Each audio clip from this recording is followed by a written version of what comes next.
এক ভাই প্রশ্ন করেছেন, দাড়ি এক মুষ্টির কম রাখা কি এবং কালার করা জায়েজ আছে কিনা, এক মুষ্টির বেশি রাখা কি? দেখুন, এক মুষ্টি দাড়ি রাখবেন আপনি, এই যে এক মুষ্টি দেখছেন, দাড়িটা বেরোইছে একটু, এরপর আমারটা বেশি বড় না কেন?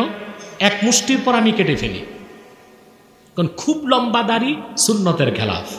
আমাদের দেশে অনেকে দরবশি করে নাভি পর্যন্ত দাড়ি রাখে না। দেখেন, আল্লাহ তাআলা সব কিছুর একটা সামঞ্জস্য দিয়েছেন। আপনি দেখেন, আপনার এই যে চেহারাটা এক বিগত, দেখছেন কতটুকু? এই জন্য সর্বোচ্চ দাড়ি লম্বা হবে এক বিগত। কিভাবে? এইভাবে এক বিগতের পর অবশ্যই আপনাকে কাটতে হবে, ওটা সুন্নতের খেলাফ। তবে সীমানা হচ্ছে এক বিগত, এক বিগতের পর আপনি কাটবেন। কিন্তু এক বিগত থেকে বেশি ছোট করে ফেলা ওটা নাজায়েজ এবং হারাম। এটা ইজমা, চারো মাযহাবের ইজমা। আম্মা কাতউন ফামা দুনা যালিকা ফাহুয়া হারামুন ইজমাআন, যা ফাইজুল বারি শারহু সহিহুল বুখারী 4th খণ্ডে আল্লামা আনোয়ার কাশ্মীরির ফতোয়া।